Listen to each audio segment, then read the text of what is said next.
Hello, मैं हूँ शालिनी हुबलीकर और मेरे चैनल में आप सबका बहुत बहुत स्वागत है। आज मैं आप लोगों के लिए एक्सप्लेन करने वाली हूँ सेवेंथ स्टैंडर्ड के जो साइंस का लेसन था। फोर्थ लेसन था न्यूट्रिशन इन लिविंग ऑर्गेनिजम्स।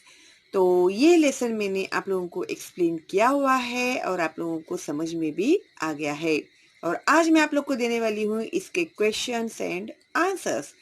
लेकिन जिन बच्चों ने अभी तक मेरी वीडियोस नहीं देखे हैं और अभी तक सब्सक्राइब करके बेल का आइकन टैप नहीं किया है, तो अभी सब्सक्राइब करके बेल का आइकन टैप करके रखेंगे आप लोग, तो आप लोगों को मेरे लाइव स्ट्रीम का नोटिफिकेशन भी मिलेगा और जो मेरे न्यू वीडियोस में अपलोड करूंगी उसका नोटिफिकेशन भी आप लोगों को सबसे पहले मिलेगा।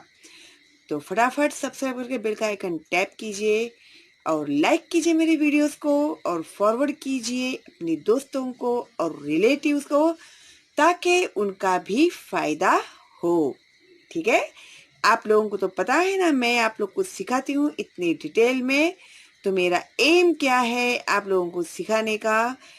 मैं चाहती हूँ हर बच्चे को समझ में आए कि ये लेसन क्या है और किस तरह से हम लोग पढ़ाई सीख रहे हैं। और बच्चे लोग बहुत अच्छे से सीख रहे हैं, बहुत अच्छे अच्छे कमेंट्स आ रहे हैं मुझे बच्चों के। तो I am very happy and very much satisfied कि जो मैं मेहनत कर रही हूँ आप लोगों के लिए वो मेरी कामयाब हो गई है।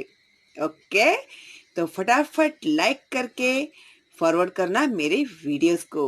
ओके, और कमेंट बॉक्स में कुछ डाउट है तो पूछ सकते हैं, वरना एक थैंक्स तो मेरे लिए बनता ही है। ओके, चलो फिर अभी जिसका आपको बहुत ही बेचैनी से इंतजार था एक्सरसाइज का, तो मैं आज आप लोगों के लिए एक्सरसाइज एक्सप्लेन करने वाली हूँ। तो एक्सरसाइज में आप लोगों को सबसे फर्स्ट दिया हुआ है classify according to food type. तो ये कौन से फूड टाइप में ये जो इन्होंने नाम दिए हैं वो आते हैं, उसे आप लोगों को क्लासिफाई करने के लिए कहा है। तो मैंने देखिए आप लोगों को यहाँ पर क्लासिफाई करके बताया है। तो उन्होंने जो भी नेम्स दिए हैं तो उन्हें आप लोगों को इस तरह से क्लासिफाई करना है। तो हर्बीवोर्स में क्या आता है? काउ, डियर, गोट, बफेलो। कार्निवोर्स में आता है टाइगर, लायन, फ्रॉग। ओमनिवोर्स में आता है स्पैरो, ह्यूमन, कॉकरोच। और स्कैवेंजर्स में आता है वल्चर। और डीकम्पोजेस में आता है या फिर ये सेप्रोट्रॉफिक में आता है बैक्टीरिया एंड फंगस। और उसके बाद है पैरासाइटिक में आता है टिक। ओके, तो इन्होंने जो भी यहाँ पर हमें लिखा है उसे हम लोगों ने क्या किया है? क्लासिफाई किया है फूड टाइप में। ओके, है ना आसान? गुड। तो अभी सेकेंड हम लोग देखेंगे मैच द पेयर्स। तो यहाँ पर ग्रुप ए और ग्रुप आप लोगों को दिया हुआ है। तो किस तरह से आप मैचिंग करोगे? तो 1 है पैरासाइटिक प्लांट्स, तो उसका आता है कस्कुटा। 2 है इंसेक्टिवोरस प्लांट, तो उसका आता है ड्रोसरा। 3 है सेप्रोफाइटिक प्लांट, तो उसका आता है मशरूम। और 4th है सिम्बायोटिक प्लांट, उसका आता है लिचिन। ओके, लेकिन आप लोगों को भाई जो इंस्ट्रक्शंस देंगे स्कूल में वो हिसाब से आप लोग मैचिंग कीजिएगा। अभी वो लाइन मार के मैचिंग नहीं कर सकते आप लोग। तो आप जनरली क्या करते हैं कि ग्रुप ए लिखते हैं और बीच में आंसर्स लिखते हैं और साइड में लिखते हैं group B.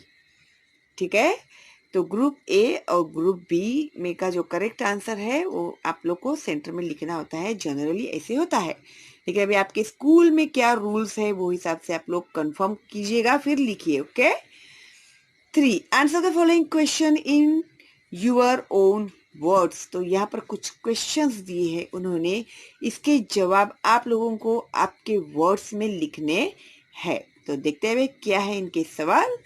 A, why do living organisms need nutrition? तो जो लिविंग ऑर्गेनिज्म है, जितने भी सजीव है, उन्हें न्यूट्रिशन की जरूरत क्यों पड़ती है? तो ये हम लोगों ने देखो यहाँ पर लिखा हुआ है पेज नंबर 26 में, जहाँ पर ये शुरू हुआ है आपका लेसन। तो न्यूट्रिशन, नीड फॉर न्यूट्रिशन क्यों है, तो ये 4 पॉइंट्स है वो आप लोगों को आंसर में लिखने हैं। ठीक है, गुड। सेकंड उन्होंने हमें पूछा है B, explain the process of production of food in plants. तो फूड किस तरह से, प्लांट्स जो है वो फूड किस तरह से उनमें प्रोडक्शन होता है, उसके बारे में हम लोगों ने पढ़ा है यहाँ पर फोटोसिंथेसिस में। ये रहा, देखो, plants also need food for their growth. They can produce their own food with the help of sunlight, chlorophyll. Plants make their food in their leaves using water and nutrients from the soil and carbon dioxide from the air. This process is called as photosynthesis. और इसको मैंने बहुत ही detail में आप लोगों को explain किया हुआ है, जो मैंने आपको लेसन एक्सप्लेन किया है तभी। और आप लोगों को साथ में ये भी लिखना होगा। ओके, ठीक है, चलो फिर आगे देखते हैं भाई। सवाल सी में उन्होंने क्या पूछा है, what is meant by parasitic plants, name their different types with examples of each. तो पैरासाइटिक प्लांट क्या है और उसके डिफरेंट टाइप्स हम लोगों को लिखने हैं। तो एक मिनट, मैं आपको आंसर बताती हूँ। तो ये है इसका answer, the plants that depends on other plants for their nutrition are called parasitic plants. 1. Heterotrophic plants do not contain chlorophyll and thus cannot perform photosynthesis on their own. 2. Loranthus is partial parasite. It sucks the nutrition from its host but prepares its own food. 3. Due to absence of chlorophyll, the cuscuta is completely dependent on the host plant. It looks yellow wire like climber. तो ये है इसका answer. ठीक है, बराबर से ध्यान से अच्छे से समझकर लिखिए। ओके, तो देखते हैं भाई अगला क्वेश्चन क्या है।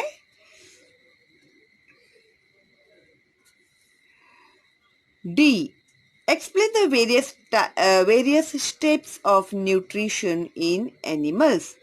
तो एनिमल्स में न्यूट्रिशन के कौन से स्टेप्स है, अलग अलग स्टेप्स। तो पेज नंबर 30 में आप लोगों को स्टेप्स इन न्यूट्रिशन दिया हुआ है, तो यही आप लोगों को लिखना है, जो मैंने आप लोगों को लेसन में बहुत ही डिटेल में एक्सप्लेन किया हुआ है। तो इसमें कोई भी इफ एंड बट नहीं होगा। ओके, तो देखते हैं अगला सवाल। ई, name some unicellular organisms in which all life process take place within their unicellular body. तो कौन से है यूनिसेल्यूलर एनिमल्स। तो यूनिसेल्यूलर एनिमल्स में आते हैं, ये है पेज नंबर 31 पर, amoeba, euglena, paramecium etcetera are single cell body. देखो, तो यही लिखना है, आप उनको नाम लिखिए, unicellular organism in which all the life processes take place within a single cell. इतना ही लिखना है, आगे का लिखना नहीं है आपको। Okay, good. उसके बाद आता है 4, गिव रीजंस, यानी कारण बताओ, ऐसा क्यों।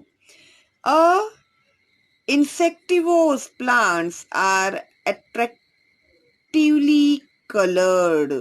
तो insectivorous plants के कलर्स जो होते हैं वो बहुत ही अट्रैक्टिव होते हैं।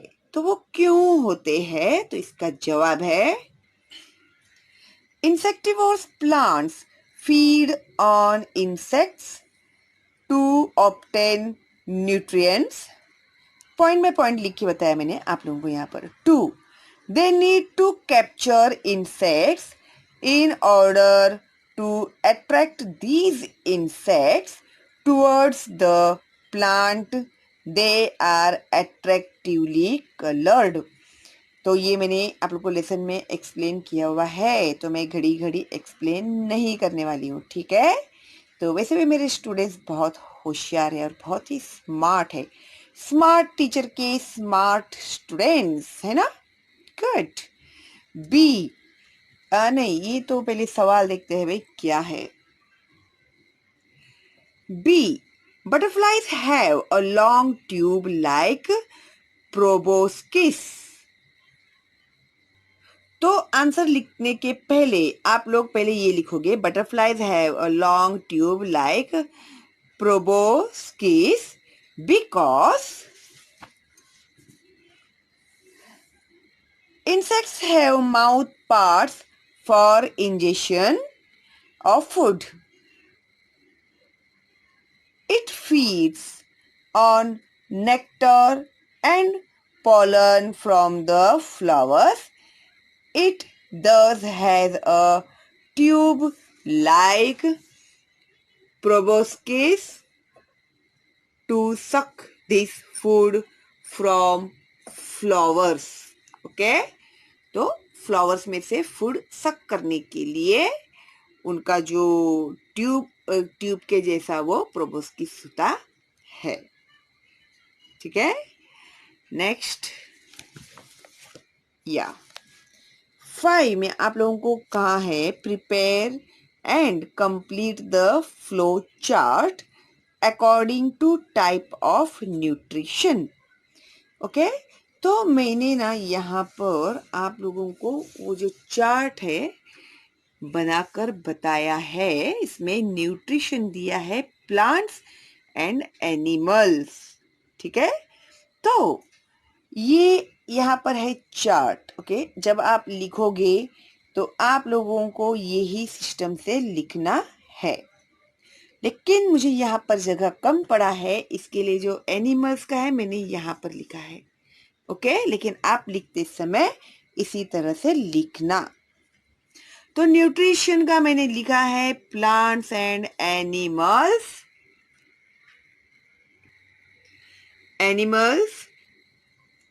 तो प्लांट्स में आता है autotrophic, heterotrophic and symbiotic.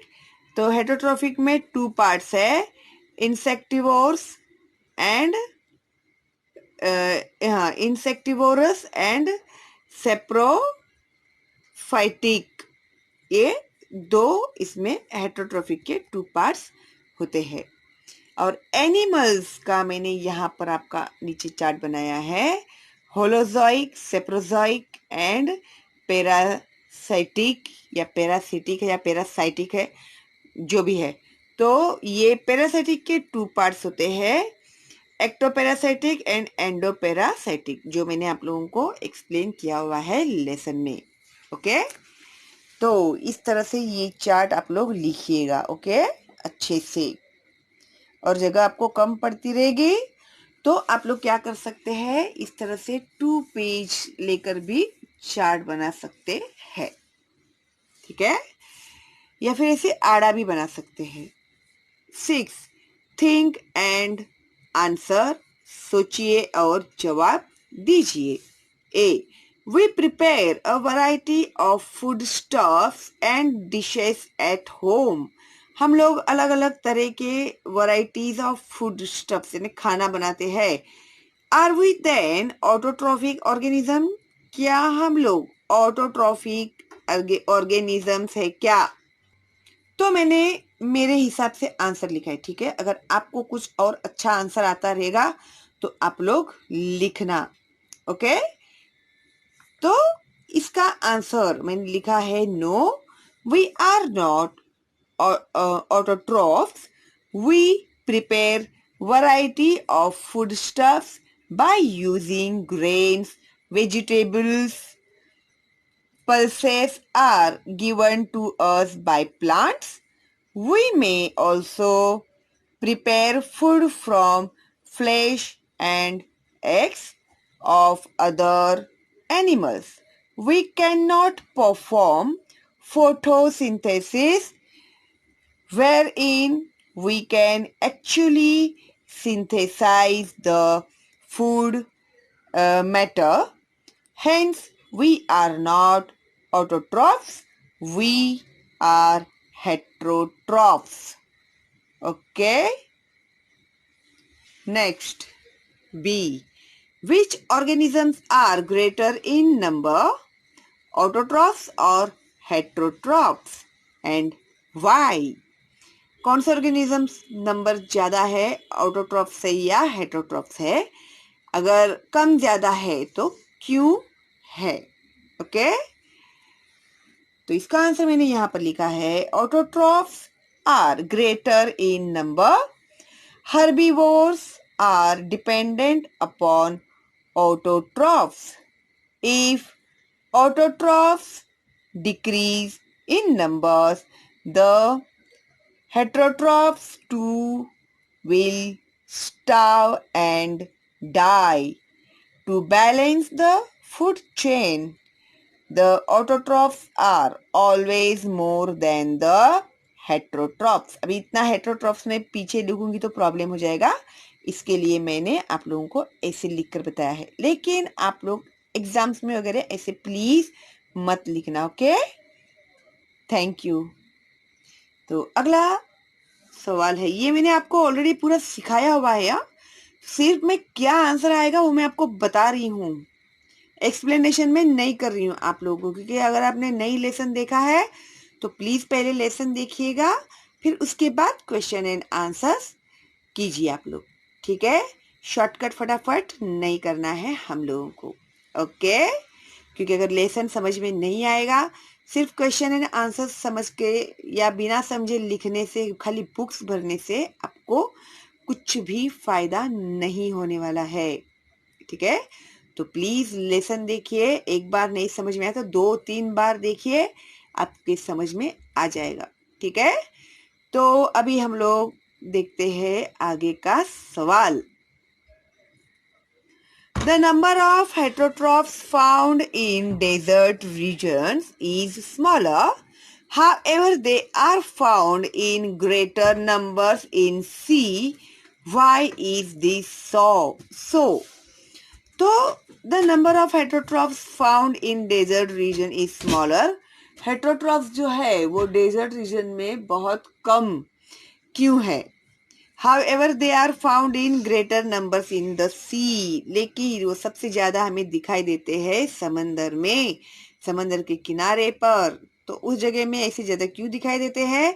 Why is this so? तो ये ऐसा क्यों है? तो इसका आंसर देखो, मैंने इस तरह से लिखा हुआ है. In desert region, the autotrophs are lesser in number as well as heterotrophs dependent on them are also less. The food is source, therefore the number of heterotrophs also reduces. The food is scarce. Scarce यानी कम रहना, food कम रहना वहां पर. Therefore the number of heterotrophs also reduces. Heterotrophs found in greater number in the sea because the sea abounds with a large number of heterotrophs, which are necessary sources of nutrition to the heterotrophs. The sea also provides an optimum temperature, suitable climatic conditions, and plenty of water that contribute to the large number of heterotrophs. ठीक है, तो इस तरह से इसका answer लिखना है। अगर इससे बेहतर आप लोग लिख सकते हैं तो लिखिए। इसी आंसर्स को आप पॉइंट बाय पॉइंट लिखना चाहते हैं तो पॉइंट बाय पॉइंट भी लिख सकते हैं। ठीक है, तो देखते हैं अगला क्वेश्चन। डी, व्हाट डैमेज और harm do ectoparasitic and endoparasitic animals cause. तो ये लोग क्या डैमेज करते हैं या क्या हम लोगों को हार्म करते हैं। तो कौन से एनिमल्स है वो, एक्टोपैरासिटिक एंड एंडोपैरासिटिक। तो इसका आंसर मैंने देखो यहाँ पर लिखा हुआ है, ectoparasites have specialized mouth parts. With the help of these, they suck the blood. Example, mosquito and bed bugs. Mosquitoes spreads diseases such as malaria, dengue है वो, dengue DENGUE, डेंगू एन लिखा नहीं था मैंने, तो आप लोग प्लीज लिखना, नहीं तो फिर आएगा कमेंट बॉक्स में, मैम आपने डेंगू लिखा था, डेंगू नहीं लिखा था करके। तो प्लीज करेक्ट किया है मैंने, ओके। And elephantiasis, yes. उसके बाद है endoparasites live inside the body of host. ये मैंने लेसन में एक्सप्लेन किया हुआ है, okay. Example, roundworm, hookworm, pinworm, etc. They absorb hosts' nutrients and cause malnourishment to the host. Okay? तो अगला क्वेश्चन देखते हैं। E. Why is plant food not produced in any other parts of the plant except the green ones. अभी एक plant है तो वो उसके हर पार्ट से फूड प्रोड्यूस क्यों नहीं करता, सिर्फ ग्रीन पार्ट्स में ही वो फूड प्रोड्यूस क्यों करता है। तो इसका जवाब ये है, सबसे इंपॉर्टेंट है, ये नाम आप बराबर याद रखना। The chlorophyll is present in the green parts of the plants. In these parts, photosynthesis takes place. This produces food. The non-green parts do not produce food due to lack of chlorophyll. Okay? Chlorophyll न होने की वजह से other जो parts है plant के वो food produce नहीं करते। ओके, तो आगे है कुछ, भाई नहीं कंप्लीट हो गया है, आगे कुछ प्रोजेक्ट का दिया हुआ है जो आप लोगों को स्कूल में टीचर ही देगी, सब कुछ मैं ही करूंगी तो फिर टीचर क्या करेगी। ओके, तो चलो फिर इस तरह से मैंने मेरा वादा पूरा किया है, आप लोगों को इस लेसन के क्वेश्चंस एंड आंसर्स मैंने दे दिए हैं बहुत ही डिटेल में। ठीक है, तो अच्छे से पढ़ाई करना, जब आप लोग स्कूल में जाओगे ना तो एकदम से मेरा नाम रोशन करना है आप लोगों को। ठीक है, क्योंकि आप लोग शालिनी हुबली करके स्टूडेंट्स हो, तो आप किस तरह से मेरा नाम रोशन करोगे आप लोगों को पता है। ठीक है, तो चलो फिर आप लोग अभी आपकी पढ़ाई तो अभी लेसन तो एक्सप्लेन करके हो गया है, अभी क्वेश्चन और आंसर्स दिए हैं तो अच्छे से लेसन देखिए, फिर क्वेश्चन एंड आंसर सॉल्व कीजिएगा, समझकर सॉल्व कीजिए।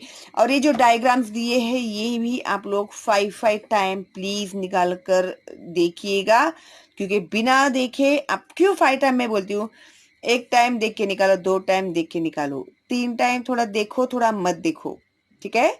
फिर डायग्राम का नाम लिखना भी जरूरी है, खाली डायग्राम निकाल के फिर नाम लिखोगे और डायग्राम का नाम क्या है वही पता नहीं चलेगा तो कुछ फायदा नहीं है आप लोग को, ठीक है। तो ये फोटोसिंथेसिस आपको देंगे, डायग्राम लाइबल डायग्राम निकालो और उनके नाम लिखो, तो आपको डायग्राम निकाल के उनका नाम भी लिखने आना चाहिए, और नीचे किसका डायग्राम निकाला आपने फोटोसिंथेसिस भी लिखना जरूरी है आप लोगों को, ठीक है।